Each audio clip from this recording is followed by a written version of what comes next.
Hey everyone, welcome back to the channel. Today we are diving into something super exciting, especially if you have been following the world of natural language processing. You have probably heard of BERT, right? That big brainy model that's revolutionized how machines understand human language. Well, meet its leaner, faster cousin, ALBERT.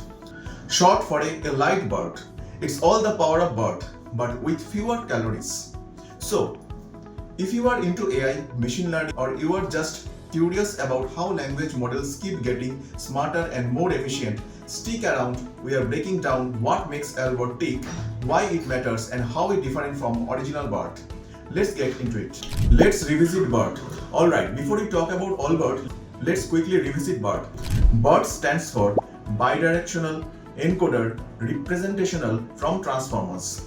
It was a game changer when Google introduced it in 2018 because it could read language context in both directions, left to right and right to left, using something called a transformer architecture. That meant machines could finally understand the meaning behind sentences, not just individual words. Super cool, right? But there is a catch. BERT is a huge model. We are taking hundreds of millions of parameters. It's big, it's powerful, but it's also slow, resource hungry. Like needs a lot of GPUs, kinda hungry. And that's where ALBERT comes in. The team behind ALBERT, mainly from Google Research and Toyota Technological Institute at Chicago, asked a pretty simple question. Can we make BERT smaller and faster without losing its brain power? Turns out, yes, they could. Now, what is ALBERT? ALBERT stands for a Lite BERT, and it's essentially a reworked version of BERT that keeps the same architecture, meaning it still user transform and still patent on massive text data. But it's optimized to be lighter and more efficient. Think of it like BERT's younger siblings who goes to the gym, eats clean and does not waste time. But how exactly does ALBERT do that? Let's discuss about the core components of ALBERT. ALBERT uses two main tricks to slim down. Number 1, Factorized Embedding Parameterization. Number 2, cross-layer parameter sharing. Let's break those down in simple terms. First up, Factorized Embedding Parameterization. Okay, this sounds complicated, but there is an idea.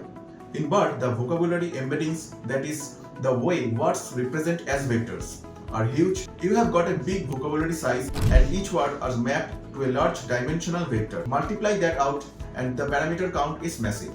What ALBERT does is split this process into two smaller steps. It first embeds words into a lower dimensional space and then projects that into the hidden layer size. It's like not trying to jump up 5 stairs at once. You take a step up first, then another.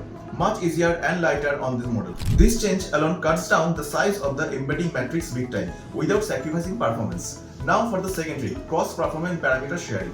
So in BERT, every layer of the model has its own unique set of parameters. That's like having a different set of instructions for every single stage of a process. Super delayed but not very efficient.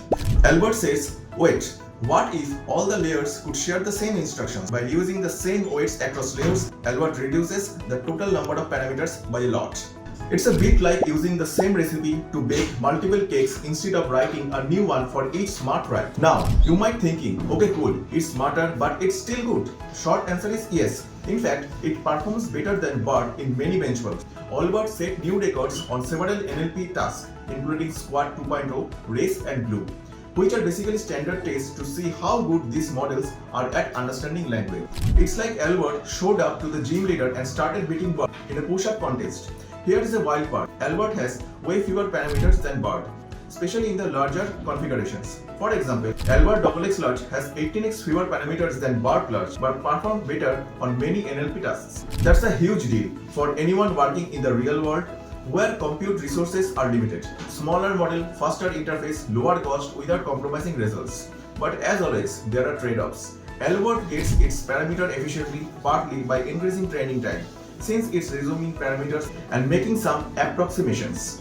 It often needs more training steps to reach the same and better performance. So, if you are training from scratch, ALBERT might take a bit longer to get up to speed. But once it's trained, it runs like a dream. So where does ALBERT shine? Pretty much anywhere BERT would, but especially where you need faster interfaces, limited memory usage. Number 1, chatbots and virtual assistants, search engines, text classification tools, question answering system, sentiment analysis, or anything else in the NLP world. So what do you think? Albert is the future of compact language models. Would you try it in your next NLP project? Let me know in the comment section, and if you found this helpful, don't forget to like this video, subscribe and hit the notification bell so you never miss out awesome tech explanations like never before. Thanks for watching, and until next time, stay tuned.